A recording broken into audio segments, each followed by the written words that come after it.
నమస్కారం. నేటి రాత్రి వార్తలకు స్వాగతం. ముందుగా వార్తల్లోని ముఖ్యాంశాలు. ప్రభుత్వ పనితీరుపై ప్రజలు సంతృప్తిగా ఉన్నారన్న నిమ్మల. ఇంటింటి ప్రచారంలో ప్రభుత్వ పథకాలు వివరించిన నిమ్మల. ఎన్నికల హామీలు దశల వారీగా అమలు చేస్తున్నామన్న మంత్రి. ప్రజా సంక్షేమమే ప్రభుత్వ ప్రధాన లక్ష్యమని వ్యాఖ్య.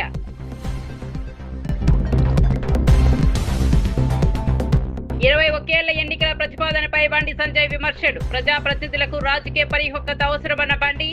ఎన్నికల సంస్కరణలపై సమగ్ర చర్చ జరగాలన్న బండి సంజయ్. యువతకు అవకాశాలపై రాజ్యాంగబద్ధ నిర్ణయాలే ముఖ్యమని వ్యాఖ్య.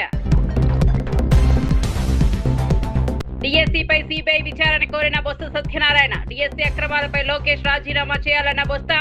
నియామకాలపై స్వతంత్ర దర్యాప్తు జరగాలని డిమాండ్. నిరుద్యోగ యువతకు న్యాయం చేయాలని ప్రభుత్వానికి విజ్ఞప్తి. ప్రజా సంక్షేమమే ప్రభుత్వ ధ్యేయమన్న పాల్మూరి వెంకట్. ప్రతిపక్ష ఆరోపణలు నిరాధారమన్న పాల్మూరి. ఎన్నికల హామీల అమలుకు ప్రభుత్వం కట్టుబడి ఉందని వ్యాఖ్య. తప్పుడు ప్రచారాలను నమ్మొద్దని ప్రజలకు పిలుపు. ఎందుకంటే ఐఏఎస్ ఐపీఎస్ వంటి పబ్లిక్. బోండా ఉమా వ్యాఖ్యలకు మాజీ ఎమ్మెల్యే వర్మ కౌంటర్. కాపులకు చంద్రబాబు చేసిన మేలు మరెవరూ చేయలేదన్న వర్మ. వ్యక్తిగత అభిప్రాయాలతో పార్టీకి నష్టం తగదన్న వర్మ. టీడీపీ బలోపేతానికి అందరూ కలిసి రావాలన్న వర్మ. వార్తల్లోకి వెళ్తే తెలంగాణ మంత్రివర్గ విస్తరణ నేపథ్యంలో జడ్చర్ల కాంగ్రెస్ ఎమ్మెల్యే అనిరుద్ రెడ్డి కీలక వ్యాఖ్యలు చేశారు. తన లాంటి యువ ఎమ్మెల్యేలకు కూడా రాష్ట్ర మంత్రివర్గంలో అవకాశం కల్పించాలని ఆకాంక్షించారు. ప్రభుత్వం ఏర్పడి 2 ఏళ్లు పూర్తవుతున్న వేళ కొత్త మంత్రివర్గంలో యువ నాయకత్వానికి ప్రాధాన్యం ఇవ్వాలని ప్రజలు కోరుకుంటున్నారని తెలిపారు. యువతకు బాధ్యతలు అప్పగిస్తే ప్రభుత్వ కార్యక్రమాలు మరింత సమర్థవంతంగా ప్రజల్లోకి వెళ్తాయని అభిప్రాయపడ్డారు. అయితే మంత్రివర్గ కూర్పు పూర్తిగా పార్టీ అధిష్టానం ముఖ్యమంత్రి రేవంత్ రెడ్డి నిర్ణయంపై ఆధారపడి ఉంటుందని స్పష్టం చేశారు. పార్టీ ఏ నిర్ణయం తీసుకున్నా దానికి కట్టుబడి పనిచేస్తారని వెల్లడించారు. పదవుల కంటే పార్టీ బలోపేతం, ప్రజాసేవే తన ప్రధాన లక్ష్యమని పేర్కొన్నారు. కాంగ్రెస్ ప్రభుత్వం ఎన్నికల హామీల అమలుకు కట్టుబడి పనిచేస్తోందని, ప్రజల విశ్వాసాన్ని నిలబెట్టుకునే దిశగా ముందుకు సాగుతోందని అనిరుద్ రెడ్డి తెలిపారు. ఎమ్మెల్యే టికెట్ కోసం ట్రై చేసిన వాళ్ళకి నా అభిప్రాయం నాదేంటంటే వాళ్ళని కూడా కంటిన్యూ చేస్తే వాళ్ళనే బాగుంటుందని చెప్పేసి నా అభిప్రాయం. ఇంకా కొంతమంది అంటున్నారు మళ్ళీ వాళ్ళ 2 ఏళ్ళు అయిపోయింది కదా, వాళ్ళని మారుస్తా అంటున్నారు కదా, మళ్ళీ మినిస్టర్లది కూడా 2 ఏళ్ళు అయిపోయింది కదా, మళ్ళీ వాళ్ళని కూడా మారుస్తారా అని కూడా అంటున్నారు. అదే ఎమ్మెల్యే నా అభిప్రాయం నేను కూడా చెప్పొచ్చు. యంగ్స్టర్స్ ఉన్నారు, ఇంజనీరింగ్ చదువుకున్న వాళ్ళు ఉన్నాము, డాక్టర్స్ ఉన్నారు. మాకు కూడా కొత్త వాళ్ళకి అవకాశం ఇస్తారు, కొత్త కూడా పనిచేస్తాం. ఎందుకంటే ఇప్పుడు అంతా జనరేషన్ జీ వచ్చింది. సో ఇవన్నీ మా అభిప్రాయాలు. కానీ ఏదున్నా కానీ బాస్ ఈజ్ అవర్ ఏఐసిసి. ఇక్కడ మా బాస్ రేవంత్ రెడ్డి గారు, మా బాసు పిసిసి మహేష్ గారు, వీళ్ళందరూ వాళ్ళు నిర్ణయం చేసుకో వాడు ఏ నిర్ణయం తీసుకున్నా కానీ దాన్ని కట్టుబడి ఉంటాం. కానీ నా నిర్ణయం, నా అభిప్రాయం ఇది. నా అభిప్రాయం ఏంటంటే ఒకవేళ 2 years అయిపోయింది, కొత్త వాళ్ళు కావాలంటే మన మినిస్టర్ కూడా 2 years అయిపోయింది కదా అని కూడా ప్రజలు మాట్లాడుతున్నారు అనేది నేను చెప్తున్నాను. అంతే. Thank you. టీడీపీ నేత బోండా ఉమా చేసిన వ్యాఖ్యలపై పిఠాపురం మాజీ ఎమ్మెల్యే వర్మ స్పందించారు. 2019 ఎన్నికల్లో కాపు ఉద్యమం వల్లే తెలుగుదేశం పార్టీ ఓడిపోయిందన్న వ్యాఖ్యలను ఆయన ఖండించారు. కాపు సామాజిక వర్గానికి చంద్రబాబు నాయుడు చేసినంత మేలు మరెవరూ చేయలేదని స్పష్టం చేశారు. అప్పట్లో జగన్మోహన్ రెడ్డి ఒక్క అవకాశం ఇవ్వాలని ప్రజలను కోరడంతోనే ఆయనకు ప్రజలు ఓటేశారని అన్నారు. వ్యక్తిగత అభిప్రాయాలను పార్టీ అధికారిక వైఖరిగా చూపించడం సరికాదని సూచించారు. పార్టీ నేతలు తమ వ్యక్తిగత అభిప్రాయాలు వెల్లడించే సమయంలో ముందుగానే స్పష్టత ఇవ్వాలని అన్నారు. పార్టీకి నష్టం కలిగించే విధంగా వ్యాఖ్యలు చేయకుండా బాధ్యతాయుతంగా వ్యవహరించాలని సూచించారు. టీడీపీ బలోపేతానికి అందరూ కలిసి పనిచేయాల్సిన అవసరం ఉందని వర్మ పేర్కొన్నారు. ఉపాధి అవనండి, కాపు భవనాల నిర్మాణం అవనండి, ఇన్ని ఉన్నాయి. ఒకటి మీరు చెప్పుకోగలరా జగన్మోహన్ రెడ్డి గారు? లేదు. అల్టిమేట్గా ఏంటంటే పద్మనాభం గారు స్వర్గస్థులయ్యారు. ఆయన గురించి ఎవరో కూడా తప్పుగా మాట్లాడకూడదు. ఆయన ఆ కమ్యూనిటీ గురించి పోరాడిన మాట వాస్తవం, అందులో తేడా లేదు. ఏదైనా ఆ కమ్యూనిటీకి చేసిన వ్యక్తి చంద్రబాబు నాయుడు గారు, ఇది వాస్తవం, ఇందులో తేడా లేదు. కాపుల కోసం ఇంత కష్టపడి ఇంత ఖర్చు పెట్టి ఇన్ని రకాల అవకాశాలు కల్పించిన చంద్రబాబు నాయుడు గారి గురించి యావత్ తెలుగుదేశం పార్టీలో ఉన్న 175 నియోజకవర్గాల్లో ఉన్న అందరం మాట్లాడవలసిన ఆవశ్యకత ఉంది. నిజాలు ప్రజలకు తెలియజేయాలి. ఎందుకంటే ఒకసారి మర్చిపోతారు. కాపుల అభివృద్ధికి 2014-19లో చంద్రబాబు నాయుడు గారు చేసినట్టు ఏ ముఖ్యమంత్రి కూడా చేయలేదు. చంద్రబాబు నాయుడు గారికి కులాలు ఉండవు. ఏ కులం వెనకబడి ఉందో దాని మీద ప్రేమతో అభివృద్ధి ఆర్థికంగా నిలబెట్టడానికి చూస్తారు. చంద్రబాబు నాయుడు ఒక్కడే కాపుల కోసం పెద్దపీట వేసిన నాయకుడు చంద్రబాబు నాయుడు గారు. అటు రిజర్వేషన్లో కానీ, ఇటు కాపు కార్పొరేషన్ నిధుల్లో కానీ, విదేశీ విద్య ఇవ్వడంలో కానీ, అలాగే స్వయం ఉపాధి యూనిట్స్ ఇవ్వడంలో కానీ, కాపు భవనాల నిర్మాణంలో కానీ ఎన్ని రకాలుగా చంద్రబాబు నాయుడు గారు మరి కాపులకి అండగా నిలబడ్డ నాయకుడు చంద్రబాబు నాయుడు. ఆకివీడిలో శ్రీరామాలయ నిర్మాణానికి సంబంధించిన వివాదంపై సుప్రీంకోర్టు కీలక తీర్పు వెలువరించింది. ఆలయ నిర్మాణాన్ని వ్యతిరేకిస్తూ దాఖలైన పిటిషన్ను అత్యున్నత న్యాయస్థానం కొట్టివేయడంతో రామాలయ నిర్మాణానికి ఉన్న న్యాయపరమైన అడ్డంకులు తొలగిపోయాయి. తీర్పు వివరాలను మాజీ ఎంపీ రఘురామకృష్ణంరాజు వెల్లడించారు. సుప్రీంకోర్టు నిర్ణయంతో ఆలయ నిర్మాణ పనులు ఇక వేగంగా ముందుకు సాగే అవకాశం ఉందని తెలిపారు. ఈ తీర్పుపై ఆకివీడు ప్రజలు, శ్రీరామ భక్తులు హర్షం వ్యక్తం చేస్తున్నారు. ఆలయ నిర్మాణం ప్రాంతీయ ఆధ్యాత్మిక అభివృద్ధికి దోహదపడుతుందని అభిప్రాయపడుతున్నారు. ఎన్నాళ్లుగానో ఎదురు చూస్తున్న రామాలయ నిర్మాణానికి మార్గం సుగమం కావడంతో భక్తుల్లో ఆనందం నెలకొంది. చట్టపరమైన అన్ని ప్రక్రియలు పూర్తయ్యాక నిర్మాణ పనులు ప్రారంభమవుతాయని స్థానికులు ఆశాభావం వ్యక్తం చేస్తున్నారు. ఖచ్చితంగా విచారణకు వచ్చినప్పుడు విజయం శ్రీరామునిదే అని చెప్పి నేను స్పష్టంగా పేర్కొనటం జరిగింది. ఈరోజు హైకోర్టులో ఉన్న ఆర్డర్స్ అన్నీ కూడా హైకోర్టులో 3 బెంచుల్లో కూడా మరి తోసిపుచ్చిన తర్వాత ఆ సమాచారం అక్కడ పెట్టినందువల్ల ఈ స్టేటస్ కో వచ్చింది అని ఇక్కడ ఉన్న హైకోర్టు ఆర్డర్స్ని మా న్యాయవాది సుయోధన్, మన తెలుగు వ్యక్తి, ఢిల్లీలో స్థిరపడిన తెలుగు లాయర్ సుయోధన్ చాలా ప్రతిభావంతంగా తన ఆర్గ్యుమెంట్స్ వినిపించాడు. రాష్ట్ర ప్రభుత్వం తరపున కూడా ప్రేరణా సింగ్ మన వాదనలో వినిపించడం జరిగింది. అన్ని అనుమతులు సక్రమంగా తీసుకున్న తరువాత అది ప్రభుత్వ స్థలము అని చెప్పి శ్రవణ్ కుమార్ గారి తరపు వాదించిన న్యాయవాదులు మాట్లాడితే 90 సంవత్సరాలుగా అది ప్రభుత్వ స్థలమే. ప్రభుత్వ స్థలంలో ఉన్న దేవాలయ స్థానంలో మళ్ళీ తిరిగి దేవాలయం కట్టుకుంటే దానికి అభ్యంతరం ఏమిటి అని చెప్పి సుప్రీంకోర్టు కూడా ప్రశ్నించి ఆ పిటిషన్ని కొట్టివేయటం జరిగింది. ఆల్రెడీ చెప్పాను నేను, గన్నవరం దగ్గర దేవాలయం వేగవంతంగా పూర్తవుతుందని. సుమారు 70% పనులు అయిపోవచ్చుని. మిగిలిన 20% కూడా రాబోయే నెల రోజుల్లో పూర్తయిపోతాయి. ఒక సైట్లో గతంలో ఫౌండేషన్ వర్క్ ఆల్మోస్ట్ పూర్తి చేసాం.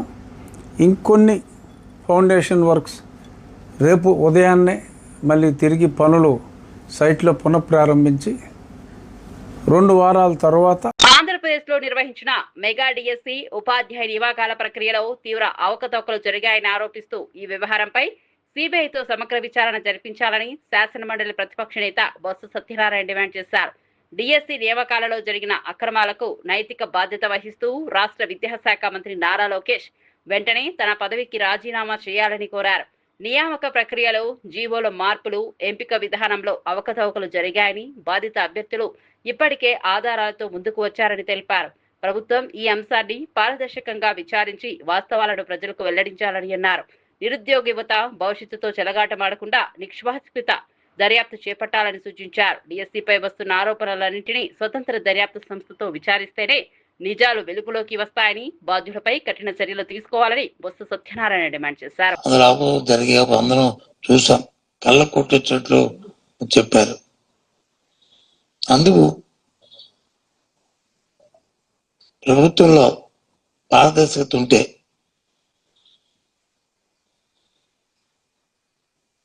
నిజంగా ప్రజల పట్ల చిత్తశుద్ధి ఉంటే, నిరుద్యోగుల పట్ల నిజాయితీగా మీరు కార్యక్రమం చేశామంటే సిబిఐ ఎంక్వైరీ అయ్యింది, నిజాయితీని నిర్మించుకోండి. అంతవరకు మంత్రి రాజమ్మ మంత్రి వర్గం నుంచి ఆ మంత్రి పక్కన ఉండండి. ఇలాగే చెప్పారు అక్కడ కూడా కబుర్లు. అక్కడికి ఏమైంది? అంతేకాదు, వ్యవస్థ ఫస్ట్ పడిపోయిన పరిస్థితి తీసుకొచ్చారు. ఫీజు రింబర్స్మెంట్ సుమారు 10,000 కోట్ల రూపాయలు వాటికి బకాయిలు ఉన్నాయి. ఫీజు రింబర్స్మెంట్ కానీ లేదా విద్యాదీవెన కానీ వసతి విద్యార్థులను కానీ వసతి కానీ రెండు కలుపుకుంటే సుమారు 10,000 కోట్లు ఉంది. ఈ పథకం ఎప్పుడు వచ్చింది చంద్రబాబు నాయుడు గారు? స్వర్గీయ రాజశేఖర రెడ్డి గారు ఆలోచన చేసి ఆ రోజు ఈ పథకాన్ని ప్రవేశపెట్టిన తర్వాత ఆయన హయాంలో కానీ తర్వాత వచ్చిన ముఖ్యమంత్రులు రాజశేఖర్ గారు కానీ కిరణ్ కుమార్ రెడ్డి కానీ ఇదేదో రాజశేఖర్ గారు చేశారు ఈ బకాయిని నిమ్మని చెప్పారు. అంతెందుకు, నువ్వు 14 తెలంగాణ ముఖ్యమంత్రి రేవంత్ రెడ్డి చేసిన 21 ఏళ్ల యువతకు పార్లమెంట్, అసెంబ్లీ ఎన్నికల్లో పోటీ చేసే అవకాశం కల్పించాలన్న ప్రతిపాదనపై కేంద్ర మంత్రి బండి సంజయ్ కుమార్ స్పందించారు. ఈ ప్రతిపాదన వాస్తవ పరిస్థితులకు అనుగుణంగా లేదని ఆయన విమర్శించారు. ప్రజాప్రతినిధులకు రాజకీయ అనుభవం, పరిపక్వత కూడా అవసరమని పేర్కొన్నారు. ఈ సందర్భంగా రాహుల్ గాంధీ ప్రధానమంత్రి అయ్యే అవకాశాన్ని ప్రస్తావిస్తూ వ్యాఖ్యలు చేశారు. ఎన్నికల సంస్కరణలపై చర్చ జరగడం సహజమే అయినప్పటికీ ప్రజలను తప్పుదోవ పట్టించే విధంగా ప్రకటనలు చేయకూడదని సూచించారు. యువత రాజకీయాల్లోకి రావడం స్వాగతించదగిన విషయమే అయినా రాజ్యాంగబద్ధమైన మార్పులు, సమగ్ర చర్చల తర్వాతే నిర్ణయాలు తీసుకోవాలని అభిప్రాయపడ్డారు. ప్రజాస్వామ్య వ్యవస్థ బలోపేతమై అందరి లక్ష్యంగా ఉండాలని ఇంకొకరికి హోంశాఖ మంత్రి చేయొచ్చు, ఇంకొకరితో రాజీనామా చేస్తే మున్సిపల్ శాఖ మంత్రి కూడా చేయొచ్చు. వాళ్ళు ఇట్లని చెప్పి కాంగ్రెస్ పార్టీ పాలసీ ఉంటుంది. అంటే 60 ఏళ్ళ ముసలి కూడా యూత్ కాంగ్రెస్ అని చెప్పుకుంటారు. మళ్ళీ ఇదే ఛాన్స్ అనుకుని మా విఎన్ అన్నాడు, మా మంచోడు, బోలా శంకరుడు, కట్టర్ కాంగ్రెస్ వాది, గాంధీ కుటుంబానికి భక్తుడు. వాళ్ళ మా విఎన్ తనకు ఇప్పుడు మా కేశవరావు సార్ కు జీన్ పాయింట్ వేసి, టీ షర్ట్ వేసి, చేతిలో జెండా ఇచ్చి వీళ్ళ జంజీలు అని చెప్పి మా విఎన్ తనకు విద్యాశాఖ మంత్రి, కేశవరావు సార్ కు హోంశాఖ మంత్రి, కోదండ సార్ తీసుకొచ్చి ఆయనకు మున్సిపల్ శాఖ మంత్రి ఇస్తే అట్లా మోసం చేసే ప్రయత్నం చేయకండి.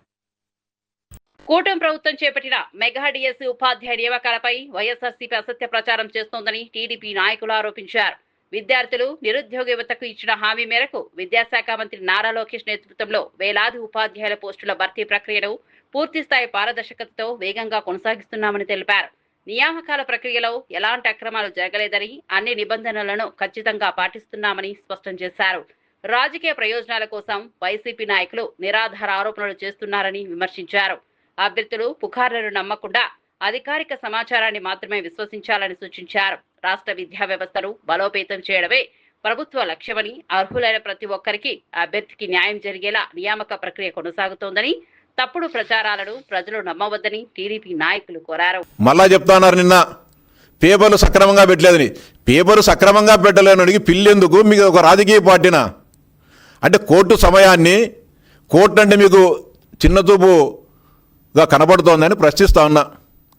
సరైన సమాచారం మీ దగ్గర లేదు కాబట్టే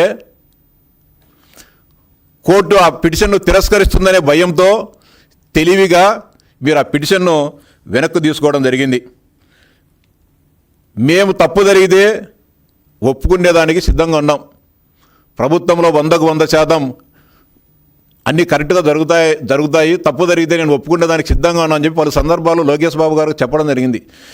మీకు గుర్తుందో లేదో, వైఎస్ఆర్సీపీ నాయకులకు గతంలో గాలి ముద్దుకృష్ణమనాయుడు ఉమ్మడి రాష్ట్ర విద్యాశాఖ మంత్రిగా ఉన్న సమయంలో 10వ తరగతి పరీక్షలు లీక్ అయినాయని చెప్పి నైతిక బాధ్యత వహించి రాష్ట్ర విద్యాశాఖ మంత్రిగా రాజీనామా చేయడం జరిగింది. అది తెలుగుదేశం పార్టీ నిబద్ధత. తప్పు జరిగింది కాబట్టి దానికి బాధ్యతగా ఆ రోజు విద్యాశాఖ మంత్రి బాధ్యత వహించడం జరిగింది. మీ గ్రూప్ 1 పరీక్షల్లో ఇంత ఘోరాలు ఇన్ని జరిగితే ఏనాడైనా కానీ బాధ్యత తీసుకున్నారా మీరు? తప్పు జరిగిందని కనీసం ఒక అధికారితో అయిన స్టేట్మెంట్ కానీ మీరు కానీ రాజకీయంగా ఒకటి ఇచ్చారా?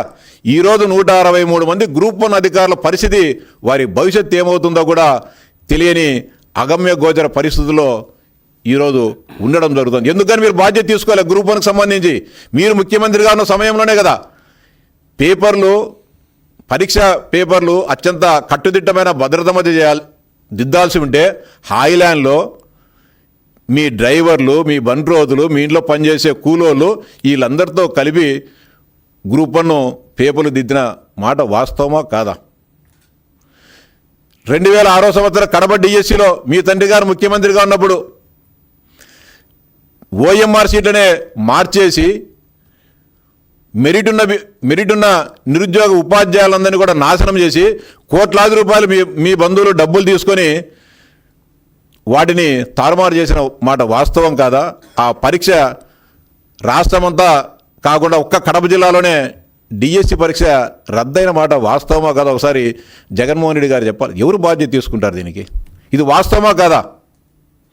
డిఎస్సిలో ఏ యొక్క చిన్న తప్పు జరగకోకుండా 100% పారదర్శకంగా జరిగితే ఇంత నానాయాగి చేస్తూ ఉన్నారు. ఇంకా రేపు పెద్ద ఎత్తున ధర్నాలు చేస్తామంటున్నారు. ఈ ధర్నాలో దాదాపు 33,000 గ్రీవెన్సెస్ వస్తే ప్రతి ఒక్క గ్రీవెన్స్కు లిఖితపూర్వకంగా సంబంధిత అభ్యర్థులను కూర్చోబెట్టుకొని దీనివల్ల నీకు ఉద్యోగం రాలేదమ్మా, దీనివల్ల లేదని చెప్పి స్పష్టంగా అధికార యంత్రాంగం 3 అక్కడ జిల్లా విద్యాశాఖ అధికారి దగ్గర, ఆర్జేడీ గారి దగ్గర, అదేవిధంగా రాష్ట్ర కమిషనర్ దగ్గర కూడా వ్యవస్థలు గ్రీవెన్స్ సెల్ని ఏర్పాటు చేసి అందరికీ కూడా మొత్తం సమాధానాలు వారికి చేయడం జరిగింది. 200 పైచిలుకు కోర్టు కేసులు వేస్తే ఏ కోర్టు కేసులు కూడా ప్రభుత్వానికి వ్యతిరేకంగా తీర్పు రాలే. అవన్నీ కూడా ప్రభుత్వము ఏదైతే కౌంటర్ వేసిందో వాటన్నింటిని కూడా రాష్ట్ర హైకోర్టు కూడా సమ్మతించడం జరిగింది. ఇక్కడ ఎవరు కూడా నిరుద్యోగులు మాట్లాడడంలే. డిఎస్సిలో మాకు అన్యాయం జరిగిందనో, డిఎస్సిలో అవకతవకలు జరిగాయనో, ఈ రాష్ట్రంలో పరీక్షలు రాసిన నిరుద్యోగ ఉపాధ్యాయులు ఎవరు మాట్లాడడంలే. మాట్లాడుతుండేది ఒకరు రాజకీయ నిరుద్యోగులు మాత్రమే. రాజకీయ నిరుద్యోగులు జగన్మోహన్ రెడ్డి ఆయన ముఠ ఎప్పుడెప్పుడు ఈ రాష్ట్ర ముఖ్యమంత్రిగా కూర్చోవాలని చెప్పి తగతగలాడుతూ గందరగోళాన్ని చేయాలని చెప్పి ప్రయత్నం చేస్తూ ఉన్నారు. ఇవన్నీ కూడా చర్చించాలంటే అసెంబ్లీకి రమ్మంటే మళ్ళా రాడు. ఎక్కడ మాట్లాడాలా? ఈ రాష్ట్రంలో నేను ఒక శాసనసభ్యునిగా గెలిపించడం జరిగింది పులివెందుల నియోజకవర్గ ప్రజలు. పులివెందుల నియోజకవర్గ ప్రజలు చర్చించేదానికి అసెంబ్లీకి రావు. ఒక మాజీ ముఖ్యమంత్రిగా, ఒక పార్టీ అధినేతగా నిజంగా నీకు అనుమానాలుంటే చర్చించాల్సింది అసెంబ్లీకి రావాలా. నీ దగ్గర ఏ సాక్ష్యాధారంలో తీసుకొని అసెంబ్లీకి రా. వచ్చే అసెంబ్లీ జరుగుతుంది కదా, దానికి మాత్రం రావు. చెట్ల కింద, గోడల కింద, చెరువు గట్ల మీద కూర్చొని బురదల్లే కార్యక్రమానికి నువ్వు ప్రయత్నం చేస్తూ ఉన్నావు. నీ ప్రయత్నం ఎప్పటికీ కూడా సఫలం కాదు. ఇంకా నీ మీద జంజీ యువత దృష్టి సారించలే. దృష్టి సారించి ఉండింటే ఈ రాష్ట్రంలో జంజీ యువత నీకు 11 కూడా వచ్చేటి కావు. జంజీ యువతకు కూడా విజ్ఞప్తి చేస్తా ఉన్నాం. 19-24 మధ్య కాలంలో జగన్మోహన్ రెడ్డి చేసిన దుర్మార్గాల పట్ల యువతను ఏ విధంగా వేధించారు, యువతకు ఏ విధంగా అన్యాయం చేశారన్న దానిపైన దృష్టి సారించాలా. ఆయన విశ్వరూపాన్ని, ఆయన వైఖరిని మీరు గమనించాలా అని చెప్పి కడపలో జూలై 28న వైఎస్ఆర్సీపీ ఆధ్వర్యంలో భారీ నిరసన కార్యక్రమం నిర్వహించనున్నట్లు పార్టీ నాయకులు ప్రకటించారు. ఈ కార్యక్రమానికి సంబంధించిన పోస్టర్ను ఆవిష్కరించిన నేతలు రాష్ట్రంలో విద్యారంగ సమస్యలు, మెగా డిఎస్సీ నియామకాలలో జరిగినట్లు ఆరోపిస్తున్న అక్రమాలపై సిబిఐ విచారణ జరిపించాలని డిమాండ్ చేశారు. విద్యాశాఖ మంత్రి నారా లోకేష్ తన బాధ్యతలను సమర్థవంతంగా నిర్వహించలేదని ఆరోపిస్తూ వెంటనే రాజీనామా చేయాలని కోరారు. ఫీజు రీయింబర్స్మెంట్, వసతి దీవెన బకాయిలను ప్రభుత్వం వెంటనే విడుదల చేయాలని డిమాండ్ చేశారు. ఎన్నికల సమయంలో ఇచ్చిన హామీలలో కూటమి ప్రభుత్వం విఫలమైందని వైసీపీ జిల్లా అధ్యక్షుడు రవీంద్రనాథ్ రెడ్డి విమర్శించారు. విద్యార్థులు, నిరుద్యోగుల సమస్యలను ప్రభుత్వం పట్టించుకోవడం లేదని ఆరోపిస్తూ ప్రజలందరూ ఈ నిరసన కార్యక్రమంలో పాల్గొని విజయవంతం చేయాలని పిలుపునిచ్చారు. ఎలా రిక్రూట్మెంట్ చేసుకోవాలి, స్పోర్ట్స్ కోటానే, మిగతాటి కూడా పక్కన పెడితే ఈ స్పోర్ట్స్ కోటానే ఎలా ఫిలప్ చేయాలి అని చెప్పేసి ఇచ్చిన జీవోలు. సో దాన్ని మార్చేయడం జరిగిందనమాట. 2025 19/4/2025 74-47 జీవో ఇవ్వడం జరిగింది. దీంట్లో అంతా కూడా దాంట్లో బ్రిడ్జ్ అనేది కూడా స్పోర్ట్స్ కోటా అంటే 2% గతంలో ఉండేదాన్ని 3%కు పెంచుతూ అది కూడా అమెండ్మెంట్ చేయడం జరిగిందనమాట. ఏఏఈ స్పోర్ట్స్ను అలౌ చేయాలా అని చెప్పేసి దీంట్లో చూడండి 40 బ్రిడ్జ్ అని ఉంటుంది. బ్రిడ్జ్ అని 40 serial number 40. So bridge game అంటే ఎలా ఉంటుందంటే ఇదే ఇప్పుడే డౌన్లోడ్ చేసుకోవడం జరిగింది. గూగుల్లో మీరు కొట్టినా కనబడుతుంది. 4 ఆడచ్చంట. సో చూడండి, దీన్ని కూడా చేర్చడం జరిగింది. సో ఇంతకుముందన్నా ఒలింపిక్స్లో ఆడిన వాళ్ళను, నేషనల్స్లో ఆడిన వాళ్ళను స్టేట్లో ఆడిన వాళ్ళను, జిల్లా వైడ్ ఆడిన వాళ్ళను వీళ్ళని ఎంపిక చేసేవాళ్ళు. అది పథకాలు, గోల్డ్ మెడలు, సిల్వర్ మెడలు, ప్లాటినం మెడలు, ఇట్లా వచ్చిన వాళ్ళని మాత్రమే ఎంపిక చేసేవాళ్ళు. మన కర్మగాలి ఈ ప్రభుత్వంలో ఈ బ్రిడ్జ్ అనే ఇది కూడా కలిపి గాంధీ భవన్ లో నిర్వహించిన మీడియా సమావేశంలో ప్రభుత్వ సలహాదారు వి హనుమంతరావు విద్యార్థుల సంక్షేమంపై కీలక వ్యాఖ్యలు చేశారు.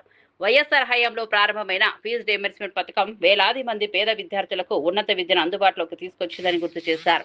ప్రస్తుతం కాంగ్రెస్ ప్రభుత్వం కూడా ఈ పథకాన్ని మరింత బలోపేతం చేసేందుకు తగిన నిధులు విడుదల చేయాలని ముఖ్యమంత్రి రేవంత్ రెడ్డి డిప్యూటీ సీఎం బట్టి విక్రమార్కలకు విజ్ఞప్తి చేశారు. ఆర్థిక ఇబ్బందుల కారణంగా ఏ విద్యార్థి చదువు మధ్యలో ఆగిపోకూడదని అన్నారు. అలాగే యువత రాజకీయాల్లోకి రావడానికి 21 ఏళ్లకి అవకాశం కల్పించే బిల్లును స్వాగతిస్తున్నట్టు తెలిపారు. యువతకు రాజకీయాల్లో అధిక ప్రాతినిధ్యం లభించడం ప్రజాస్వామ్యానికి మేలు చేస్తుందని అభిప్రాయపడ్డారు. విద్యా, ఉపాధి, రాజకీయ అవకాశాల యువతకు మరింత ప్రాధాన్యం కల్పించాలని హనుమంతరావు సూచించారు. మాకు వాగ్దానం చేశారు, ఆ తర్వాత ఇంప్లిమెంట్ కూడా చేశారు రాజశేఖర్ రెడ్డి పీరియడ్లో. అదేవిధంగా ఇవాళ ఏం జరుగుతున్నది, ఇవాళ ఫీజు రీయింబర్స్మెంట్ తర్వాత అయిన ప్రభుత్వంలో వచ్చిన ప్రజలు విద్యార్థి సోదరులందరూ మేము చదవలేము, ఫీజు కట్టలేము, మా పిల్లల భవిష్యత్తు ఎట్లయితుంది కాబట్టి ఏదైతే ప్రైవేట్ కాలేజీలు కానీ స్కూల్ కాలేజీలలో ఫీజు ఎక్కువ తీసుకుంటున్నారు, ఆ ఫీజు రీయింబర్స్మెంట్ చేస్తే మా పిల్లలు కూడా చదువుతారన్నారు. దానికి రాజశేఖర్ రెడ్డి గారు ఓకే చేశారు. కానీ ఆయన ఉన్నంతకాలం ఇవ్వడం జరిగింది. కానీ బీఆర్ఎస్ గవర్నమెంట్ వచ్చిన తర్వాత దాన్ని తుంగలో తొక్కేశారు. కనుక నా ముఖ్యమంత్రి గారు తప్పనిసరిగా దీని మీద ఎందుకంటే మీరు ఎన్నో అభివృద్ధి కార్యక్రమాలు చేస్తున్నారు. ఇవాళ గురుకుల విద్యార్థులకు, ఏది మహాత్మా జ్యోతిరావు పూలే విద్యార్థులకు, బీసీ విద్యార్థులకు కానీ ఇవాళ మీరు స్కూళ్ళల్లో షూ ఇస్తున్నారు, డ్రెస్ ఇస్తున్నారు, పడుకునే బట్టలు ఇస్తున్నారు, భోజనాలు పెడుతున్నారు, బ్రేక్ఫాస్ట్ పెడుతున్నారు, లంచ్ పెడుతున్నారు, అన్నీ బాగున్నాయి. కానీ ఇది ఒక్కటి మాత్రం, ఎందుకంటే అపోజిషన్ దీన్ని ఏ విధంగా అడ్వాంటేజ్ తీసుకోవాలని చూస్తున్నారు. కానీ అది మనం చేసిన కార్యక్రమే. మరి కొత్త కార్యక్రమం అడుగుతలే. మీరు ఇన్ని ఇండస్ట్రీస్ వస్తున్నాయి, ఎవరు చూడు తెలంగాణకు రావాలి, ప్రతి ఇండస్ట్రీ వాళ్ళు ఈడ పెట్టుబడులు పెట్టాలి, ఈడ ఉద్యోగాలు ఇవ్వాలని ఆయన అవకాశం కల్పించడమే కాకుండా న్యూ సిటీ, అదేవిధంగా స్పోర్ట్స్ సిటీ కూడా చేస్తుంది. కాబట్టి నా ఉద్దేశంలో ఇవాళ ప్రైవేట్ స్కూల్ ఏదైతే ఉన్నాయో, గవర్నమెంట్ ఏది ప్రైవేట్ ఇళ్ళల్లో ఉన్నాయి, ఏదైతే డెడికేటెడ్ స్కూల్స్ పెడుతున్నావో అదేవిధంగా వారికి 25 ఎకరాల భూమి, దానికి సరి అయిన కన్స్ట్రక్షన్కు అన్నీ చేస్తున్నాము. కనుక ఈ ప్రైవేట్లో ఉన్న ఇళ్ళల్లో కంటే ప్రతి ఏదైతే స్కూల్ ఉన్నారో మహాత్మా జ్యోతిరావు పూలే గురుకుల స్కూళ్ళకు దానికి కూడా ఒక 4-5 ఎకరాలు మీరు ఇవ్వగలిగితే పిల్లలు ఆడతారు, మంచిగా చదువుతారు, హాస్టల్లో ఉంటారు అనేది నా ఉద్దేశం. దీంతో పాటు there is a big demand ఉన్నదండి. ప్రతి ఒక్కరు కూడా ఏ బీసీ అసోసియేషన్ అందరు కూడా ఏమంటున్నారు, ఫీజు రీయింబర్స్మెంట్ ఇవ్వాలి అందరూ అంటున్నారు. ఈ అన్ని పార్టీలు కూడా మొదలుపెట్టినాయి. కనుక నా ఉద్దేశంలో మా డిప్యూటీ సీఎం అయినటువంటి బట్టి విక్రమార్క తాను ఏమంటాడంటే, నేను రాజశేఖర్ రెడ్డి శిష్యుడు అంటాడు, రాజశేఖర్ రెడ్డి ఆలోచన అంటాడు. కాబట్టి ఆయన అదేవిధంగా ముఖ్యమంత్రి గారు ఇద్దరు కలిసి తప్పనిసరిగా అంచెలంచెలుగా ఇది బాగా నా మీద ఒత్తిడి పెరుగుతుంది. ఎందుకంటే నేను మొదటి నుంచి ఓబీసీల గురించి కొట్లాడా, కేంద్రంలో కొట్లాడా, ఐఐఎంలో రిజర్వేషన్ లేదని సుప్రీంకోర్టు కొట్టేస్తే నేను సోనియా గాంధీ దగ్గర పోయినా, madam talent is not anybody's property, God has given everybody, but we should give opportunity అన్నా. ఏం చేయాలన్నది, ఏం చేయాలమ్మా, మా దగ్గర కూడా టాలెంట్ ఉన్నది. కానీ ఇవాళ సుప్రీంకోర్టు కొట్టేసిన తర్వాత ఆల్టర్నేట్ ఓన్లీ పార్లమెంట్ కాబట్టి why don't you put a word to the doctor Manmohan Singh is the prime minister అంటే చెప్పింది, బిల్లు పాస్ అయింది. అన్ని పార్లమెంట్ సెగ్మెంట్లో అసెంబ్లీ మా సంఖ్య ఎక్కువ ఉన్నది బీసీలది. కనుక ప్రతి ఒక్కరు కూడా బీసీలకు అన్యాయం జరుగుతుంది, పాస్ అయింది. ఆనాడు ఉన్నటువంటి మాయావతి కావచ్చు, శరద్ పవార్ కావచ్చు, మమతా కావచ్చు, అన్ని పార్టీల వాళ్ళు మద్దతు ఇస్తే పాస్ అయింది. ఇవాళ ఒక్కొక్కడు 1,40,000 జీతం సంపాదించుండు యాజ్ ఏ ఇంజనీర్గా ఐఐటీలో. అదేవిధంగా All India Institute of Medical సైన్సెస్లో డాక్టర్లు అవుతున్నారు. ఇవాళ మీరు ఈ ఫీజు అన్నీ చేస్తున్నావు. అక్కడ గురుకుల్లో బ్రేక్ఫాస్ట్, లంచ్, బట్టలు ఇస్తున్నావు, మంచిగా చదువు చెప్పాలంటున్నావు, స్పోర్ట్స్ సిటీ చేస్తా అంటున్నావు. ఇది ఒక్కటి మీరు చేయగలిగితే, ఎందుకంటే నా మీద ఒత్తిడి పెరుగుతుంది. ఎందుకంటే నేను మొదటి నుంచి ఓబీసీల గురించి పార్లమెంట్లో కన్వీనర్గా, పార్లమెంటు ఎంపీల కన్వీనర్గా పనిచేసిన, సాధించిన, దాని మీద నా మీద ఒత్తిడి. అదేవిధంగా ఇవాళ గవర్నమెంట్, తెలంగాణ గవర్నమెంట్ అడ్వైజర్గా, అదేవిధంగా నా సబ్జెక్ట్ ఏంటి బీసీల అభివృద్ధి అని ఉన్నది. కనుక బీసీ నాయకులందరూ వచ్చి నా మీద ఒత్తిడి తెస్తున్నారు. ముఖ్యమంత్రి గారు ఇది ఒక్కటి చేసేయండి. ఇక మీ Malkajgiri police station circle inspector గా ఎస్ విజయ్ కుమార్ సోమవారం బాధ్యతలు స్వీకరించారు. సిసిఎస్ నుంచి బదిలీపై వచ్చిన ఆయనకు పోలీసు అధికారులు, సిబ్బంది ఘన స్వాగతం పలికారు. ఇంతవరకు మల్కాజ్గిరి సిఐగా పనిచేసిన సత్యనారాయణ ఆర్థిక నేరాల విభాగానికి బదిలీ కావడంతో బాధ్యతల మార్పిడి జరిగింది. ఈ సందర్భంగా స్టేషన్ ఎస్ఐలు, కానిస్టేబుల్ సత్యనారాయణకు వీడ్కోలు పలికారు. కొత్తగా బాధ్యతలు చేపట్టిన విజయ్ కుమార్ ను వివిధ రాజకీయ పార్టీల నాయకులు, కుల సంఘాల ప్రతినిధులు, స్థానిక ప్రముఖులు కలిసి శుభాకాంక్షలు తెలిపారు. ప్రజలకు అందుబాటులో ఉండే పోలీసింగ్ కు ప్రాధాన్యం ఇస్తారని విజయ్ కుమార్ పేర్కొన్నారు. శాంతి భద్రతల పరిరక్షణ, నేరాల నియంత్రణతో పాటు ప్రజల సమస్యలను వేగంగా పరిష్కరించే దిశగా కృషి చేస్తానని ఆయన వెల్లడించారు.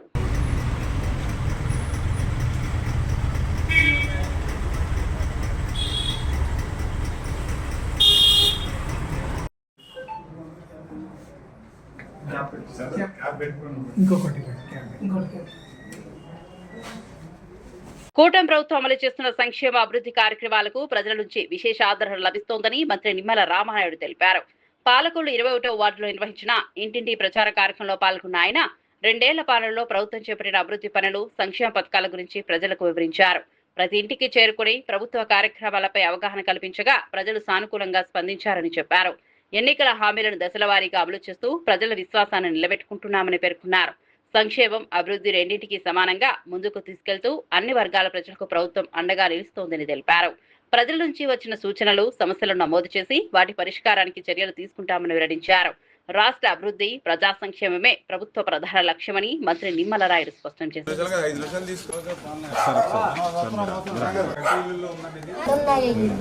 ఇప్పుడు చేసేసి మిమ్మల్ని ఇంట్లో పెడతానమ్మా, ధైర్యంగా ఉండు, ఏం ఇబ్బంది ఏం లేదు.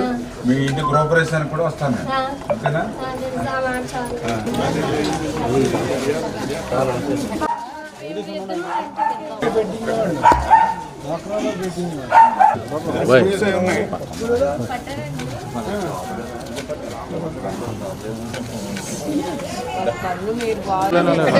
ఆవిడల్లో అర్థం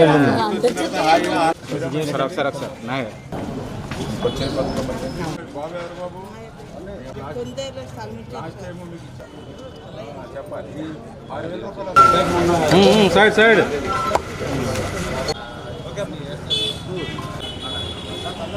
హైదరాబాద్ లోని సిఎల్పి కార్యాలయంలో నిర్వహించిన విలేకరుల సమావేశంలో ప్రభుత్వ whip MLC doctor Balmuri Venkat రాష్ట్ర ప్రభుత్వ సంక్షేమ అభివృద్ధి కార్యక్రమాలపై వివరాలు వెల్లడించారు. కాంగ్రెస్ ప్రభుత్వం ప్రజల సంక్షేమానికే అత్యధిక ప్రాధాన్యం ఇస్తోందని తెలిపారు.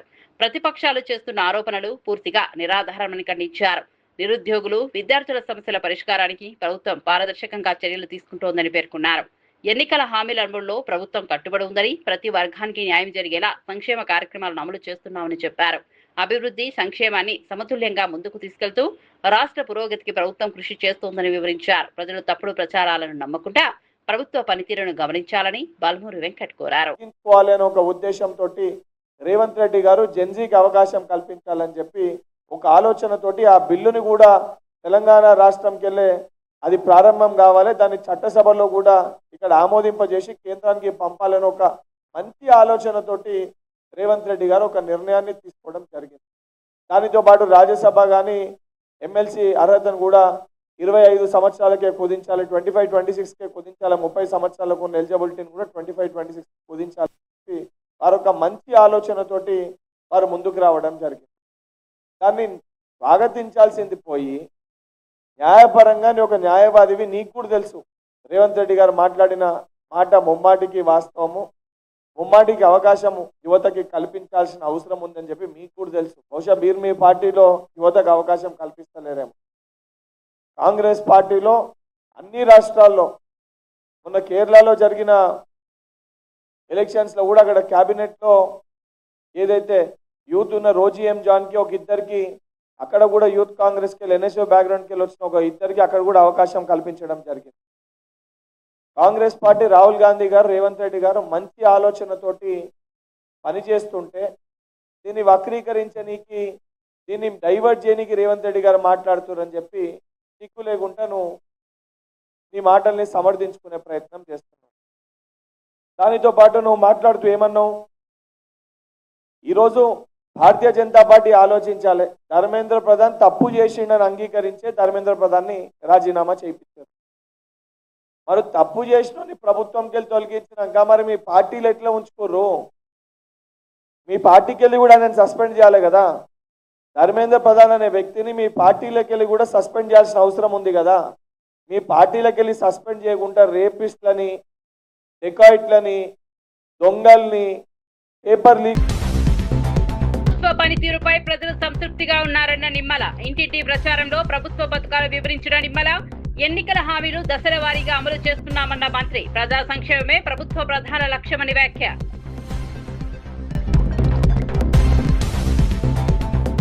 21 ఏళ్ల ఎన్నికల ప్రతిపాదనపై బండి సంజయ్ విమర్శలు. ప్రజాప్రతినిధులకు రాజకీయ పరిపక్వత అవసరమన్న బండి. ఎన్నికల సంస్కరణలపై సమగ్ర చర్చ జరగాలన్న బండి సంజయ్. యువతకు అవకాశాలపై రాజ్యాంగబద్ధ నిర్ణయాలే ముఖ్యమని వ్యాఖ్య. డిఎస్సీపై సిబిఐ విచారణ కోరిన బొత్స సత్యనారాయణ. డిఎస్సీ అక్రమాలపై లోకేష్ రాజీనామా చేయాలన్న బొత్స. నియామకాలపై స్వతంత్ర దర్యాప్తు జరగాలని డిమాండ్. నిరుద్యోగ యువతకు న్యాయం చేయాలని ప్రభుత్వానికి విజ్ఞప్తి. ప్రజా సంక్షేమమే ప్రభుత్వ ధ్యేయమన్న పాల్మూరి వ్యాఖ్య. ప్రతిపక్ష ఆరోపణలు నిరాధారమన్న పాల్మూరి. ఎన్నికల హామీల అమలుకు ప్రభుత్వం కట్టుబడి ఉందని వ్యాఖ్య. తప్పుడు ప్రచారాలను నమ్మొద్దని ప్రజలకు పిలుపు. ఎందుకంటే ఐఏఎస్, ఐపీఎస్ వంటి పబ్లిక్.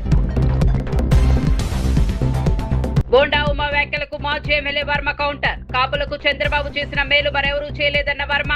వ్యక్తిగత అభిప్రాయాలతో పార్టీకి నష్టం తగదన్న వర్మ. టీడీపీ బలోపేతానికి అందరూ కలిసి రావాలన్న వర్మ.